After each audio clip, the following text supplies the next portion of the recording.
Hare Krishna, Radhe Radhe. Welcome to my channel Laddu Gopal ji की सेवा ज्ञान भक्ति। कैसे हैं आप सभी लोग? आशा रखती हूँ अच्छे ही होंगे। तो आज के इस वीडियो में मैं आपको कार्तिक मास में हम लोग हर बार यानी कि जैसे सोमवार को कहानी सुन रहे हैं तो सोमवार की सुनते हैं, मंगलवार की सुबह हुई तो मंगलवार की सुनते हैं। तो सातों वार की कहानी सुनाने जा रही हूँ। तो वीडियो थोड़ा सा बड़ा हो सकता है क्योंकि सातों वार की कहानी मैं एक ही साथ सुना रही हूँ। तो सबसे पहले हम लोग सोमवार की कथा सुनेंगे। एक नगर में एक बहुत धनवान साहूकार रहता था। उसके घर में धन की कमी नहीं थी, परंतु वह बहुत दुखी रहता था क्योंकि उसके कोई पुत्र नहीं था। वह इसी चिंता में दिन रात दुखी रहता था और पुत्र की कामना के लिए वह प्रत्येक सोमवार शिव जी का व्रत और पूजन विधि विधान से किया करता था। शाम को मंदिर जाकर शिव जी के सामने दीपक भी जलाया करता था, यानी प्रज्वलित किया करता था। उसके इस भक्ति भाव को देखकर एक समय माता पार्वती ने शिवजी महाराज से कहा कि महाराज, ये साहूकार आपके अनन्य भक्त हैं, सदैव आपका व्रत करते, पूजन करते, बड़ी श्रद्धा से करते हैं, विधि विधान से करते हैं। आपको इसकी मनोकामना जरूर पूर्ण करनी चाहिए। शिवजी ने कहा, हे पार्वती, यह संसार का कर्म क्षेत्र है। किसान खेत में जैसा बीज बोता है वैसा ही फल काटता है। उसी तरह मनुष्य इस संसार में जैसा कर्म करता है वैसे ही फल भोगता है। माता पार्वती ने अत्यंत आग्रह किया, महाराज, जब यह आपका अनन्य भक्त इतनी सेवा करता है, इतना दुखी है, आपको इसका दुख अवश्य दूर करना चाहिए। आप तो सदैव अपने भक्तों पर दयालुता दिखाते हो, आप तो भोलेनाथ हैं और उनके दुखों को दूर करते हैं। ऐसा नहीं करेंगे तो मनुष्य आपका पूजन और व्रत कैसे करेंगे? माता पार्वती की ये सब बातें सुनकर शिवजी कहने लगे, हे पार्वती, इसके कोई पुत्र नहीं है, इसी चिंता में ये अत्यंत दुखी रहता है। इसके भाग्य में पुत्र न होने पर भी मैं इसको पुत्र की प्राप्ति का वर देता हूँ, परंतु वह पुत्र 12 वर्ष तक ही जीवित रहेगा। इसके बाद में उसकी मृत्यु हो जाएगी। इससे अधिक मैं इसके लिए कुछ नहीं कर सकता। माता पार्वती और भगवान शिव का ये वार्तालाप सुनकर पार्वती माता अंदर ही अंदर बहुत प्रसन्न हुई और कुछ दुख भी कम हुआ। पहले की तरह शिवजी का व्रत वो व्यक्ति किया करता था। कुछ समय बाद साहूकार की स्त्री गर्भवती हो गई। 10वें महीने अति सुंदर पुत्र की प्राप्ति हो गई। साहूकार के घर में बहुत खुशी मनाई गई, परंतु साहूकार ये जानता था कि उसकी जो आयु है वो केवल 12 वर्ष की है। तो इसलिए उसने ज़्यादा प्रसन्नता प्रकट नहीं की ज़्यादा, और न ही किसी को ये भेद बताया। जब वे बालक बड़ा हो गया तो बालक की माता ने उसके पिता से उसके विवाह करने के लिए कहा। साहूकार ने कहा, अभी मैं इसका विवाह नहीं करूंगा, मैं अपने पुत्र को काशी पढ़ने के लिए भेजूंगा। साहूकार ने मामा को बुलाकर उसके साथ में बहुत सारा धन देकर विदा कर दिया और काशी पढ़ने के लिए भेज दिया। रास्ते में जहां भी जाता यज्ञ ब्राह्मणों को भोजन करवाते हुए जाता, दक्षिणा देते हुए जाना, ये उसके पिता ने कहा। दोनों मामा भांजे यज्ञ करते, ब्राह्मणों को भोजन कराते, दक्षिणा देते, काशी की ओर चल पड़े। रास्ते में उनको एक शहर पड़ा और उस शहर के राजा की कन्या का विवाह था, परंतु राजकुमार विवाह कराने के लिए नहीं आया था, और जो राजा आया था वो एक आंख से काना था। उसके पिता को ये बात का बड़ी चिंता थी कि कहीं राजकुमार को देख राजकुमारी उसके माता पिता विवाह में किसी प्रकार के अड़चन पैदा न कर दे। तब उसने अति सुंदर सेठ के लड़के को देखा तो मन में विचार आया, क्यों ना मैं इस लड़के से वर का काम करवा लूं। ऐसा मन में विचार करके राजकुमार ने पिता के उस लड़के के मामा को बुलाया और सारी बात बता दी। मामा राजी हो गया। फिर उस साहूकार के लड़के को वर के कपड़े पहनाकर घोड़ी पर बिठाकर कन्या के द्वार पर ले गया। सभी कार्य प्रसन्नता से करवा लिए। राजकुमार के पिता ने सोचा कि यदि विवाह कार्य भी इसी लड़के से करा दिया जाए तो क्या बुराई है। ऐसा विचार करके उसके मामा से कहा कि यदि आप फेरों का कन्यादान का काम भी करवा दे तो आपकी अति कृपा होगी, मैं इसके बदले में आपको बहुत सारा धन दूंगा। दोनों ने इसी सहज स्वीकार कर लिया और विवाह कार्य भी बहुत प्यार से, बहुत अच्छे से संपन्न हो गया। सेठ का पुत्र जिस समय जाने लगा तो उसने राजकुमार की चुनरी के पल्ले पर लिख दिया कि तुम्हारा विवाह मेरे साथ हुआ है, परंतु तुम्हें जिस राजकुमार के साथ में विदा कर रहे हैं ना, वो एक आंख से काना है। मैं काशी पढ़ने जा रहा हूँ। सेठ के लड़के के जाने के बाद में राजकुमारी ने जब अपनी चुनरी पर ऐसा लिखा हुआ पाया तो उसने राजकुमार के साथ जाने से मना कर दिया। कहानी राजकुमार के साथ में उसने अपने माता पिता को सारी बात बता दी। कहा कि मेरा पति नहीं है, मेरा विवाह इसके साथ नहीं हुआ है, तो मैं भी नहीं जाऊंगी। काशी जी पढ़ने गया है मेरा पति। तो राजकुमार के माता पिता ने अपनी कन्या को विदा नहीं किया और बारात वापस चली गई। और सेठ का लड़का, उसका मामा काशी जी पहुंच गए। वहां जाकर उन्होंने यज्ञ किया, पढ़ना शुरू कर दिया। जिस दिन लड़की की आयु 12 साल की हो गई उस दिन उन्होंने यज्ञ रचा। लड़के ने अपने मामा से कहा, मामा जी आज मेरी तबीयत कुछ ठीक नहीं है। मामा ने कहा, अंदर जाकर सो जाओ। लड़का अंदर जाके सो गया। थोड़ी देर बाद में उसके प्राण निकल गए। लड़का जैसे अंदर गया उसके बाद मामा ने देखा कि भांजा मृत पड़ा है तो उसको बहुत दुख हुआ। उसने सोचा अगर मैं अभी रोना पीटना मचा दूंगा तो यज्ञ का काम अधूरा रह जाएगा। उसने जल्दी से जल्दी यज्ञ पूरा किया। संयोगवश उसी समय माता पार्वती उधर से जा रही थी। अब उन्होंने जोर जोर से रोने की आवाज सुनी तो पार्वती कहने लगी, महाराज कोई दुखिया रो रहा है, इसके कष्टों को दूर करो। तब शिव पार्वती ने देखा और बड़े दुखी हुए, महाराज ये तो उसी सेठ का लड़का है जिसको आपने वरदान दिया था। शिव जी ने कहा, हे पार्वती, इसकी आयु इतनी ही थी, ये भोग चुका था। पार्वती ने कहा, हे महाराज, इस बालक को आयु दो, नहीं तो उसके माता पिता तड़प तड़प कर मर जाएंगे। माता पार्वती के बार बार आग्रह करने पर शिव जी ने उसको जीवन का वरदान दे दिया। तो शिव जी की कृपा से वह लड़का जीवित हो गया और शिव जी और पार्वती कैलाश चले गए। शिक्षा पूर्ण और वह लड़का, उसका मामा उसी प्रकार यज्ञ करते हुए, ब्राह्मणों को भोजन कराते हुए, दक्षिणा देते हुए उसी रास्ते से जा रहे थे राजकुमारी से जहाँ विवाह हुआ था। वहां आकर उन्होंने यज्ञ प्रारंभ कर दिया। उस लड़के के ससुर वहां पहुंचने पर उनको पहचान गए और फिर उनकी बहुत आवभगत की, बहुत सी दास दासियों के सहित आदरपूर्वक राजकुमारी और अपनी जमाई राजा को विदा कर दिया। जब वे अपने शहर के निकट आए तो माता ने कहा कि पहले तुम्हारे घर जाकर तुम्हारे माता पिता को खबर कर दूं। मामा ने कहा। तो उस लड़के के मामा वहां घर पहुंचे तो माता पिता घर की छत पर बैठे हुए थे। उन्होंने ये प्रण कर रखा था कि यदि हमारा पुत्र सकुशल नहीं लौटेगा तो हम लोग भी नीचे गिर के प्राण त्याग देंगे। उस लड़के के मामा ने आकर कहा, समाचार दिया कि आपका पुत्र आ गया है। उन्हें विश्वास नहीं हो। तब उसके मामा ने शपथ पूर्वक कहा कि आपका पुत्र पत्नी के साथ बहुत सारा धन लेकर आया है। और दोनों बहुत प्रसन्न हुए। सेठ सटानी आनंद पूर्वक नीचे आकर, बाहर आकर उन्होंने अपने पुत्र और पुत्रवधू का बहुत स्वागत किया। सभी बड़ी प्रसन्नता के साथ में रहने लगे। सोमवार के व्रत को धारण करें अथवा इस कथा को पढ़ने लगे और पूरे विधि विधान से व्रत करने लगे। इसी प्रकार जो भी इस कथा को पढ़ता सुनता है, विधि विधान से व्रत करता है, उसके सभी दुख दूर होकर सभी मनोकामनाएं पूर्ण होती है और इस लोक में नाना प्रकार के सुख भोग कर अंत में सदाशिव लोक को प्राप्त होता है। अब हम पढ़ेंगे मंगलवार की कथा।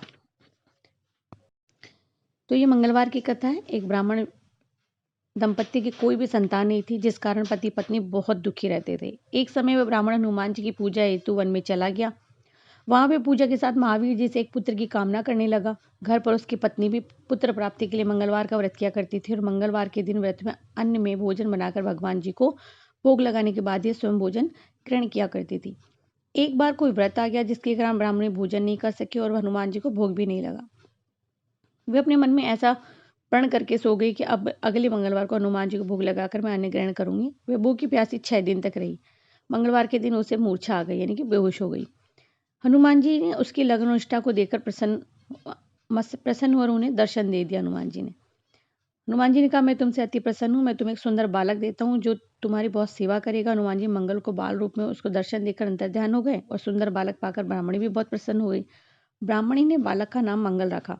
कुछ समय के बाद में ब्राह्मण वन में लौट कर आया और एक प्रसन्नचित सुंदर बालक को घर में क्रीड़ा करते हुए देखकर ब्राह्मण ने अपनी पत्नी से पूछा, ये बालक कौन है?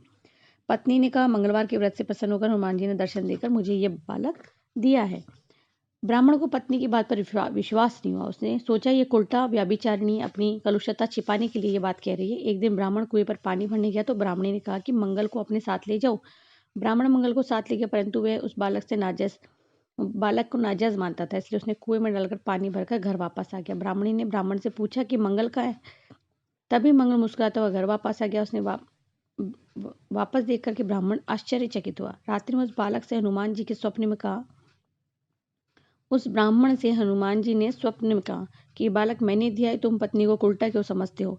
ब्राह्मण ये सत्य जानकर बहुत हर्षित हुआ और उसे पछता हुआ भी हुआ। इसके बाद में ब्राह्मण दंपत्ति मंगलवार का व्रत रखने लगे, आनंद पूर्वक रहने लगे। जो मनुष्य मंगलवार व्रत करता है, पढ़ता है, कथा को सुनता है और नियम विधि विधान से पूजा करता है, हनुमान जी की कृपा उस पर जरूर होती है और सब कष्ट दूर होकर उसे सर्व सुख प्राप्त होता है। तो ये थी मंगलवार की कथा। अब हम बुधवार की कथा सुनेंगे। एक व्यक्ति अपनी पत्नी को विदा करवाने ससुराल आया। कुछ समय के बाद में सास ससुर ने उसकी पत्नी को यानी अपनी बेटी को विदा करने के लिए कहा, किंतु सास ससुर और जो अन्य लोग थे, संबंधी थे, उन्होंने कहा कि आज बुधवार का दिन है तो हम लोग विदा नहीं करेंगे। ठीक है, बुधवार के दिन विदा नहीं करते, वैसे 2-3 दिन अगर कोई रह जाता है उसे, लेकिन वो नहीं माना और हट करके बुधवार के दिन ही पत्नी को विदा करवाकर अपने नगर को चल पड़ा। रास्ते में उसकी पत्नी को प्यास लगी। उसने अपनी पत्नी से कहा कि मुझे बहुत जोर से प्यास लगी है। व्यक्ति लोटा लेकर गाड़ी से उतरकर जल लेने गया। तब वे जल लेकर लोटा अपनी पत्नी के निकट आया तो ये देखकर आश्चर्यचकित रह गया कि ठीक उसकी जैसी सूरत और वैसी ही वेशभूषा वाला एक व्यक्ति उसकी पत्नी के निकट गाड़ी में बैठा हुआ है। उसने क्रोध में दूसरे व्यक्ति से पूछा, तू कौन जो मेरी पत्नी के पास बैठा है? दूसरे व्यक्ति बोला, ये मेरी पत्नी है, मैं अभी अभी इसे ससुराल से विदा करवा के लाया हूँ। और दोनों झगड़ने लगे। तभी राज्य के सिपाही और उन्होंने लोटे वाले व्यक्ति को पकड़ लिया। स्त्री से पूछा, तुम्हारा असली पति कौन? कि पत्नी शांत ही रही, क्योंकि दोनों एक जैसे थे। वे किसे अपना पति गए? वे व्यक्ति ईश्वर से प्रार्थना करते हुए बोला कि परमेश्वर, ये क्या लीला, सच्चा कौन झूठा कौन? तभी आकाशवाणी में, मूर्ख, आज बुधवार के दिन तूने गमन नहीं करना चाहिए था।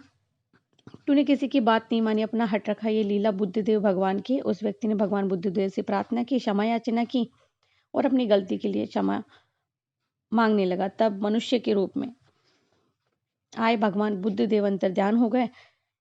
यह व्यक्ति अपनी स्त्री को लेकर घर आया। इसके बाद पति और पत्नी बुधवार का व्रत करने लगे, नियम पूर्वक पूजा करने लगे। जो व्यक्ति कथा को सुनता है, श्रवण करता है, पठन करता है, दूसरों को सुनाता है, उसको बुधवार के दिन यात्रा करने का कोई दोष नहीं लगता और सर्व प्रकार के सुखों की प्राप्ति होती है। इसीलिए कहते हैं कि बुधवार के दिन कभी भी यात्रा नहीं करनी चाहिए। अब हम सुनेंगे बृहस्पतिवार की कथा। किसी गांव में एक साहूकार रहता था, जिसके घर में अन्न, वस्त्र और धन की कोई कमी नहीं थी, परंतु उसकी स्त्री बहुत ही कृपण थी। किसी भिक्षार्थी को कुछ नहीं देती थी, सारे दिन घर के काम काज में लगी रहती थी। एक समय एक साधु महात्मा बृहस्पतिवार के दिन उसके द्वार पर आए और भिक्षा की याचना करने लगे। स्त्री उस समय घर का आंगन लीप रही थी। इस कारण साधु महाराज से कहने लगी, महाराज, इस समय तो मैं घर लीप रही हूँ, आपको कुछ नहीं दे सकती। फिर किसी दिन आना।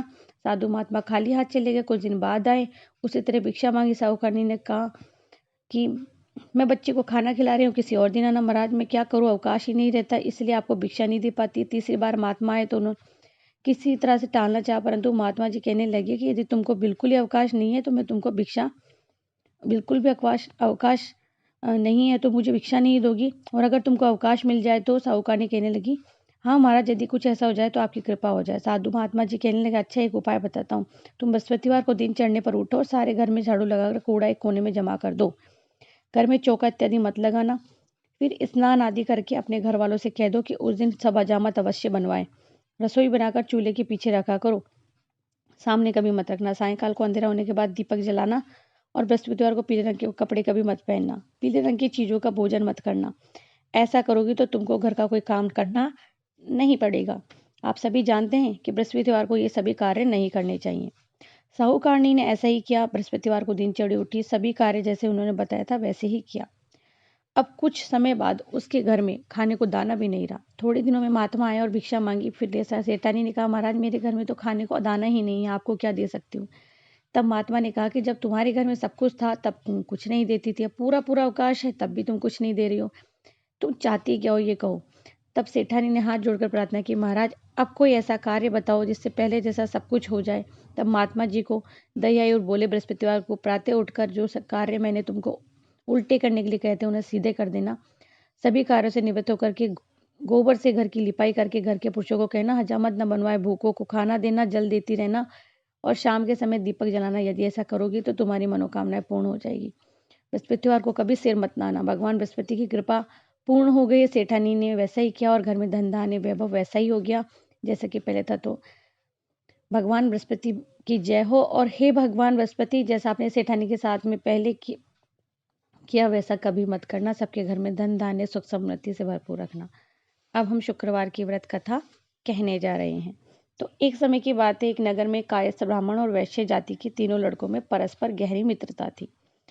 उन तीनों का विवाह हो गया था। ब्राह्मण और कायस्थ के लड़कों का गौना भी हो गया था, परंतु वैश्य के लड़के का गौना नहीं हुआ था। एक दिन कायस्थ के लड़के ने कहा, हे मित्र, तुम मुकलावा करके अपनी स्त्री को घर क्यों नहीं लाते? स्त्री के बिना घर अधूरा होता है। ये बात वैश्य के लड़के को जच गई।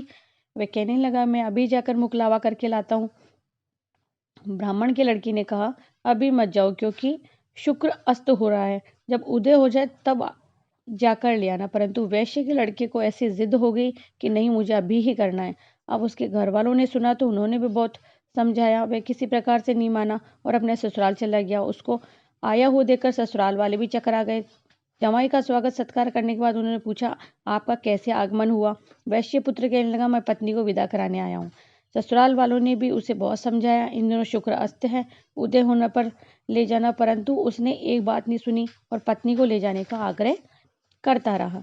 जब वे किसी प्रकार से नहीं माना तो उन्होंने लाचार होकर अपनी पुत्री को विदा कर दिया। वैश्य पुत्र पत्नी को रथ में लेकर के अपने घर की ओर चल पड़ा। थोड़ी दूर जाने के बाद में मार्ग में रथ का पहिया टूटकर गिर गया और बैल का पूरा पैर टूट गया। उसकी पत्नी घायल हो गई। जब आगे चले तो रास्ते में डाकू मिले, जो भी धन था वो लूट लिया, आभूषण लूट लिया, उन्होंने छीन कर चले गए। इस प्रकार अनेक कष्टों का सामना करते हुए जब पति पत्नी अपने घर पहुंचे तो आते वैश्य के लड़के को सर्प ने काट लिया, वह मूर्छित होकर गिर पड़ा। तब उसकी स्त्री अत्यंत विलाप करके रोने लगी। वैश्य ने अपने पुत्र को वैद्यों को दिखाया। वैद्य कहने लगे 3 दिन में ही मृत्यु को प्राप्त हो जाएगा। जब उसके मित्र ब्राह्मण के लड़के को सारी बात का पता चला तो उसने कहा, सनातन धर्म की प्रथा है कि जिस समय शुक्र अस्त होता है उस समय स्त्री को नहीं लाना चाहिए उसके पीहर से, परंतु यह शुक्र के अस्त में स्त्री को विदा करवा कर ले आए। इस कारण सारे विघ्न उपस्थित हो गए हैं। यदि ये दोनों ससुराल वापस चले जाएं और शुक्र के उदय होने पर ही आए तो निश्चय ही विघ्न टल सकता है। सेठ ने अपने पुत्र को उसकी पत्नी को ससुराल भेज दिया। वहां पहुंचते ही वैश्य पुत्र की मूर्छा दूर हो गई और साधारण उपचार से ही सर्व विष से मुक्त हो गए। अपने दामाद को स्वस्थ देखकर ससुराल वाले भी बड़े प्रसन्न हुए। वैश्य पुत्र अपनी ससुराल में ही स्वास्थ्य लाभ करता रहा और शुक्र का उदय हुआ तो हर्षपूर्वक उसके ससुराल वालों ने उसको अपनी पुत्री सहित में विदा कर दिया। इसके पश्चात पति पत्नी दोनों घर आकर आनंद से रहने लगे और इस व्रत के करने से उनके सभी विघ्न दूर हो गए। तो जो भी इस व्रत को करता है, शुक्रवार के व्रत को विधि विधान से पूजा करता है, उसकी मनोकामना पूर्ण होती है। अब हम शनिवार की व्रत कथा सुनेंगे। शनिवार शनि महाराज की सुनेंगे। तो इस दिन शनिदेव की पूजा होती है। काला तिल, काले वस्त्र, उड़द शनिदेव को बहुत प्रिय, आप सभी जानते हैं। और जो भी कोई भगवान शनि का स्तोत्र का पाठ करता है उसे बहुत लाभ होता है। अगर किसी के जीवन में कोई कष्ट है तो ज़रूर करें। शनिवार की कथा हम सुनने जा रहे हैं। एक राजा था, उसने अपने राज्य में ये घोषणा कर दी कि दूर दूर से जो सौदागर बाजार में आकर माल बेचने के लिए आएंगे और जिस सौदागर का माल नहीं बिकेगा तो वो सारा माल जो राजा जी हैं वो खरीद लेंगे। जब भी किसी सौदागर का माल नहीं बिकता तो राजा के आदमी उसे उचित मूल्य देकर के खरीद लेते थे। एक दिन की बात है, लोहार लोहे की बनी शनिदेव की मूर्ति बनाकर लाया। शनि की मूर्ति को खरीदार कोई नहीं आया। संध्या के समय राजा के कर्मचारी आए, मूर्ति राजा के पास ले गए, उसे आदर से वहां ले जाके रख दिया। शनिदेव के घर में आ जाने से राजा के घर के देवी देवता नाराज हो गए और राज के अंधेरे में राजा ने एक तेजस्वी स्त्री को घर से जाते देखा। राजा ने उससे पूछा कि तुम कौन हो? तो बोली, मैं लक्ष्मी हूँ, तुम्हारे महलों में शनि का वास है इसलिए मैं यहाँ नहीं रह सकती। राजा ने उसे नहीं रोका। कुछ समय बाद एक देव पुरुष को घर से जाते देखा। उससे भी पूछा कि तुम कौन? वे बोला, मैं वैभव हूँ, सदा लक्ष्मी के साथ रहता हूँ, जब लक्ष्मी नहीं तो मेरा क्या काम? वे भी चला गया। राजा ने उसे भी नहीं रोका। इसी प्रकार धीरे धीरे धर्म, कर्म, क्षमा आदि सभी उसके घर से विदा हो गए। राजा ने सभी को रुकने का अनुग्रह भी किया। अंत में सत्य भी जाने लगा। तब राजा की पूछने उसने कहा, लक्ष्मी, वैभव, धन, कर्म, क्षमा सभी गए तो मेरा क्या कार्य? मैं यहाँ एक क्षण भी नहीं रुक सकता। तो राजा सत्यदेव के पैरों में गिर पड़ा। भगवान, आप कैसे जा सकते हो? आपके बल पर तो मैंने लक्ष्मी, वैभव, धैर्य, कर्म सभी का तिरस्कार किया। आपको नहीं छोड़ूंगा। राजा का इतना आग्रह देख करके सत्य रुक गया। महल के बाहर सभी सत्य की राह देख रहे थे। उसे ना आता देख धर्म बोला, मैं सत्य के बिना नहीं रह सकता, वापस जाता हूँ। धर्म के पीछे पीछे क्षमा, वैभव, लक्ष्मी सभी लौट आए तथा राजा से कहने लगे कि तुम्हारे सत्य प्रेम के कारण ही हमें लौटना पड़ा। तुम जैसा राजा कभी दुखी नहीं रह सकता। सत्य के कारण ही लक्ष्मी व शनि एक साथ रहने लगे। तो चलिए शनिवार की हम दूसरी कथा भी सुनते हैं। वैसे तो सभी की दूसरी कथा भी है, लेकिन क्योंकि थोड़ा सा बच भी रहा है तो मुझे लगता है कि मैं भूल देती हूँ।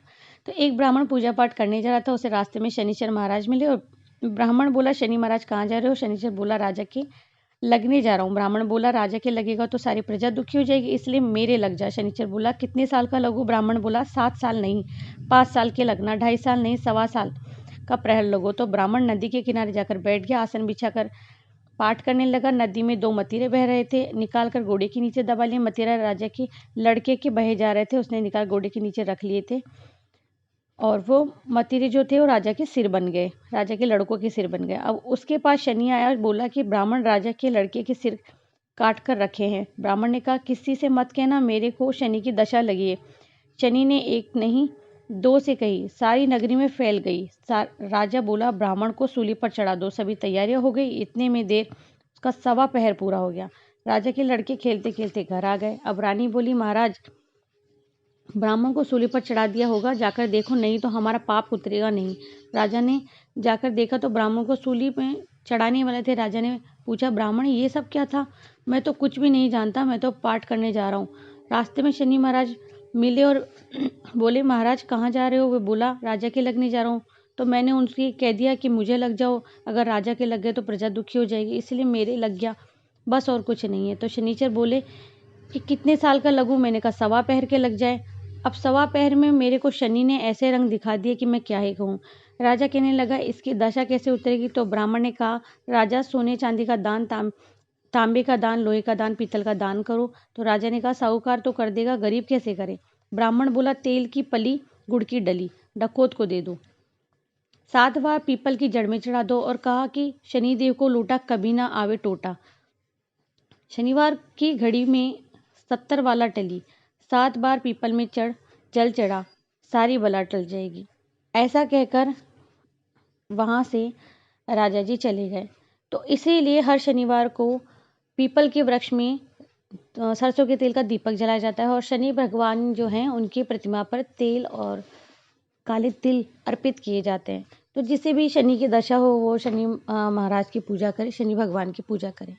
मैंने इस वीडियो में आपको जो 7 वार होते हैं उनकी कथा सुनाई है, क्योंकि कार्तिक मास में हर वार की कथा सुनी जाती है। तो आप एक साथ भी सुन सकते हैं, अगर कोई रोजाना नहीं सुन रहा है तो आखिरी दिन जरूर से सुने। हरे कृष्णा, राधे राधे।